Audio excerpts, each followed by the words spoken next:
Good morning, you guys. This is Rachel here, the Modern Shaman. Thanks for being with me for another YouTube Q&A video of the week. As always, if you haven't subscribed to this channel, I would love for you to do so. Also, hit that notification button so that you can get notified anytime that I put up a new video. If you haven't been to my website, I would also encourage you to look at the website. Just check it out every so often. I love to update and kind of put new things on there. My masterclass teaching curriculum is available for all of you who are interested in developing your own psychic gifts, your native shamanic wisdom, healing modalities through the elementals, as well as any spiritual entrepreneurship. There are lots of programs to help those of you guys that feel called and truly are kind of feeling that energy of empowerment to step into the truth of who you are and your purpose here on this earth. If it's connected to anything that I'm sharing in the vibration of that, my website is a good place to get connected to me. Also, I offer personal sessions on there, and my booking calendar is online, so you can always take a look at that if you'd like to connect with me one-on-one. Okay, let's get on. Sorry, I'm leaning over. I didn't have the question in front of me. It was on my desk. Okay, the question for this week says, "Hi Rachel, happy anniversary. I just spent my anniversary in Bali. Those of you guys who keep up with me on my social media." Oh, that's another thing I should say. If you're not connected to me on Facebook or Instagram, please connect. My business page is a great place of just inspiration and keeping you on track, and things that inspire me I share with you all. And I was in Bali for my anniversary, so this question comes in about that. "Can you please make a video about your spiritual experiences in Bali? I love Bali so much, and its energy always reminded me of Lemuria. I'm excited to hear what you feel about this place. Thank you." Yes, so many of you may know I love to travel. And, I had a very profound spiritual experience maybe, I don't know how many years ago it was, 5 years, 6 years, 7 years. I'm not super great with 3D time and timelines in the 3D realm. All that to say, not quite sure when it was, but I had a very deep, profound experience. And it was the first that led me to a locational place where Spirit said, you need to go here. Your physical body needs to be in this location for the next step in this spiritual experience. And so I began traveling with a spiritual intention. A lot of times that's intuitive, and we do this anyways. We go to locations, or we're drawn to certain places from past life or from things that's stored in our latent DNA and memory that we're not quite sure about, but we're just drawn there intuitively. But this for me was new. It was very direct communication with higher dimensional beings that were a part of my profound spiritual experience that said, you need to go here. I'll tell you about that experience sometime, but that is so out there. It was so out there, even for me who lives and breathes and does this type of shamanic work 24/7. It was, yeah. And even when I share that experience, I've kind of learned not to share that experience because it's so far out there for so many people that it's hard to connect to my experiences. It was a beyond self experience. Anyways, and that led me to Ireland at the time and connecting with extra dimensional beings within those realms, in those mountain ranges and things like this. But again, that's a whole nother story. But this question reminded me of that because since then I have been to Turkey with similar direction from Spirit. I have been to Egypt with similar direction from Spirit. And I now was just in Bali with similar direction from Spirit. different beings and groupings that I'm speaking with, I always kind of ask Spirit, is this something I need to share about, or is this something that needs to be sacred within me? And for those of you who have been on a spiritual path or serious about your alignment with your soul and its purpose here, and have been doing this for a while, you may have something similar where you experience something, and if you are sharing with others or you're in a role of leadership, there's this question that comes up: is this a divine experience that needs to be shared, or does this need to stay sacred? Because there are certain vibrational spaces that are meant to feed and sit longer in the self instead of being exposed right away. That the vibration needs to satiate, or it needs to percolate, you know, like coffee coming through, water coming through the coffee grinds. It needs to sit longer before it's expressed, or maybe never expressed in this lifetime. And I've learned intuitively to pay attention to the nuance of that. So there were experiences, I will say, in Bali that I will keep to myself.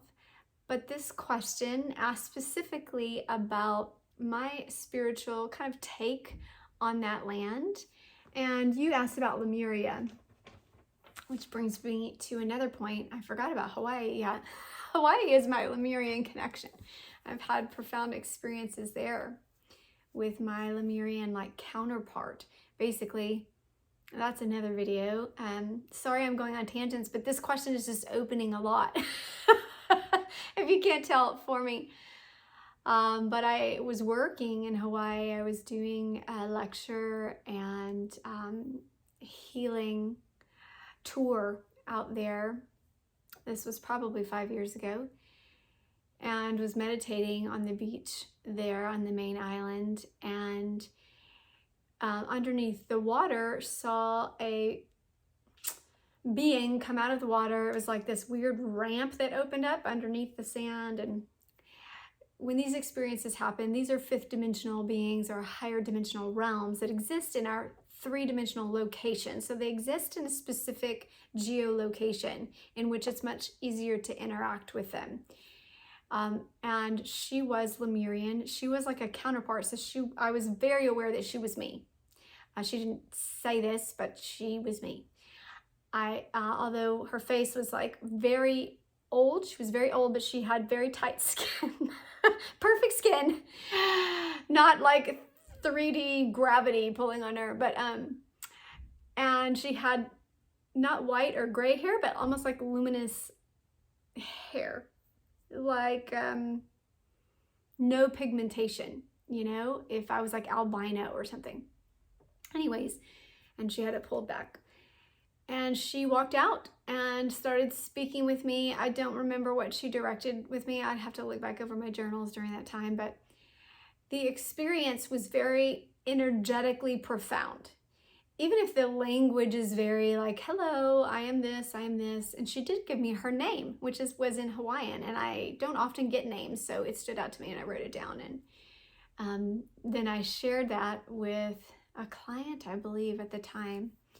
And he said, that name she gave you means Rachel in Hawaiian, which I didn't know. Of course, when she just told me, I was like, Likaya or whatever she said. And anyways, it was a beautifully profound experience, and it was very Lemurian. The energy itself was satiated with Lemurian culture. And you know, when you travel to a place or you interact with a species or a group, there's just a prevailing cultural energy to certain locations and people groups. That particular area in Hawaii, to me, was very, very energetically permeated with the Lemurian culture, and still is. Bali, on the other hand, I'm finally getting to it after 10 minutes of this video, was connected to me with the energy of the elemental of water and water people groups. And this is connected to me with Mu. If you're familiar with the ancient, like pre-Diluvian culture, so often what people talk about as Lemuria, the land of Mu, Atlantis, all of these kind of pre-flood cultures, which many of them were present in fifth dimensional realms. And my interaction with them and our interaction with them as a human species now is typically through the fifth dimensional interaction. So this is psychic interaction. These are through your psychic visions, your third eye being active. You see them, but they're still connected to, like I said earlier, geographical locations where they were once present. So the energy or the portal to connect with them, although you can connect with them now, anywhere you are, like I'm here in Texas, I could still connect with them through intention. But it's very easy, and it's almost like you slip into it in terms of the magnetics. When we talk about, this could get me into portals. Portals are actual locations on this earth, okay, that have energetic momentum. And when I talk about momentum, it's like magnetic pull that is easier to take you in connection with higher dimensional realms or to locations, other dimensional locations. And Bali had that portal energy of water. To me, it was all about water. The energy was so present of the elemental of water. And even when I was in Ubud, which is in the center, and it's the jungle aspect of Bali, and Ubud still is just littered with water. I mean, I went on a river rafting, a whole extravaganza in the deep jungle, and it's just so much water and moving water. And even when you're in the hotels, and a lot of their architecture and their temples are with moats around them, are always interactive with like floating walkways, or it's just prevalent with the energy of water. Rain, water, obviously the Indian Ocean that surrounds the island of Bali and so many of the Indonesian islands. And this culture, to me, is the culture of Mu. And when I interacted with beings there, I would sit in meditation there, I would immediately connect with them.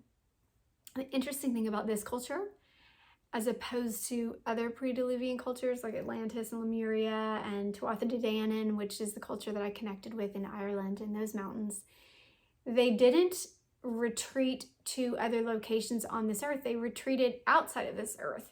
The people of Mu. To me, when I connected with them, the portal took me right outside, hovering above the earth. Y'all, I don't always talk like this. Like, I know that a lot of people do, but typically I don't. But you asked the question, so I'm sharing my heart with you. If it's too out there for some of you, my apologies. But my personal experience of the extrasensory world is very colorful. I will just say that. And it's very personal because I feel like it makes it trite a lot of times, or it I don't know, waters it down a bit when I share it. Like the profundity with which I am personally experiencing these things is very personal and true for me. So when you talk about it and it sounds all like, I don't know, woo-woo, or even hearing about Atlantis for a lot of people sounds like that. But the experience of it is not like that. And that's all I'll say about it. So these beings in the Mu culture were very, very connected to the information within water and the high intelligence and the use of water to store information, to, I'm going to say use like transponders. Like, I don't know, there's a communication device associated with them also that's very highly intelligent, but it's not mechanical. It's very balanced and imbued within our natural systems. And actually, part of their culture also, when I was communicating with them and in meditation there in Bali, looked like ice. So it's not just tropical water.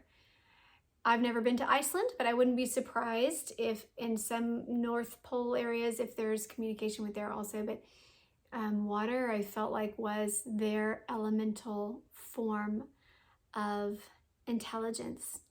And so the connection with dew on plants and tropical locations also has this energy connected with this species or this culture. I feel like a lot of the ways that they instructed later shamans, so those that were interested in learning the spiritual ways and the information of their culture, came through a lot of allegory and understanding of water and plants. And when you go to Hawaii, it's water, but it's also earth, like mountains, okay? Plants are a little different. Again, it's subtle, but it's the energy of like vegetation and growth and flowering and blossoming in abundance with life. Water as this expression to give life to those plants or to the creation. So there's a lot of intelligence in Bali that has to do with the use of plants and how to have botanical health, how to have medicinal health through plants, how to have body health through the proper eating and diet of plants. And this is beautifully balanced here in Bali still to this day. I love how I would go out to eat, and anytime we asked for a doggy bag, they would literally put it in a banana leaf. They would just fold it in a banana leaf with a toothpick, no plastic, glass sometimes, but there is plastic around, but they, as a culture, their expression is connection with God, connection with the earth, and connection with humanity. That's the trifold of balance that they have there, and they completely embody it as a culture still. A lot of their current spiritual practices are Hindu, and the temples were beautiful. They're very ornate. When things are done in an ornate fashion, there is a presence to those temples that says we took time, care, and extreme devotion and longevity to our devotion. This is why the Sistine Chapel, something that took so long to create those intricacies, and the dedication of that energy saying, I'm dedicating myself to this craft of this temple, to this beauty, and my energy over a prolonged period of time. This creates a pattern that is absorbed in whatever material is being used. So when in these temples here, like in Bali, even though they are Hindu temples, they are inscribed in stone, volcanic stone. And so it's a long time to do this, to etch away at these intricate carvings of spirits and barongs. So barongs are this facial mask that they wear that looks like, it's like a very gargoyle type distorted face that's meant to ward off evil spirits. So it's a protection mechanism that's on a lot of the outside of the temples. And they're so, so detailed. And again, the stone absorbs the pattern that's energetically coming out of the chakras of the artist, right? We are a mechanical system, a divine system. Our bodies are, and our electromagnetic system, the chakras, are pulsating all the time with this heartbeat and this breath of life that we create, and it ripples out onto the minerals, the materials, the things that we touch, okay? And as an artist, if you are in a long-term project with a certain material, especially like stone, wood, these things carry the energy Paper does too, here. Because it has the energy of trees, right? Papyrus, these things they absorb, but stone, imagine that. The energetic power and prowess that's felt when you sit among the stone temple. So profoundly powerful. And I meditated in that stone temple, and they do fire dances there because of the volcano on the island. And a lot is integrated with the creation energy of fire. And so I sat in this lotus flower, which is the central point. There's a painted lotus flower on the temple in M.Ed, which is the only one that you're able to go into if you're not Hindu. Most of them you can't go into the inside. You can see the outside, which is also beautiful. But I sat there in the center of the lotus flower where they hold the fire dance at night. So it's covered in like ash. And I got all black from sitting there. But meditated in that space, feeling the energy that had been stored up within that stone. And it was so powerful for creation and connection in harmony with all the elementals in that place. And talk about power. Very, very powerful creation energy. It makes you want to create. And it's no surprise that so many of the people groups there and the culture in M.Ed is of artistry. There's a lot of artists that are there. There's yoga instructors that are there. There's painters. There's wood carvings. There's stone carvers. It's just almost like this little commune of artists and the energy there of creation. A lot of heart chakra activation space on this planet. So the earth itself has its own chakra system. And there's a lot of earth heart chakra energy there and solar plexus of creation, the central kind of chest cavity of the earth and its own chakras. Let me see what else I want to say about that. There's layers of spirituality that are just absolutely beautiful.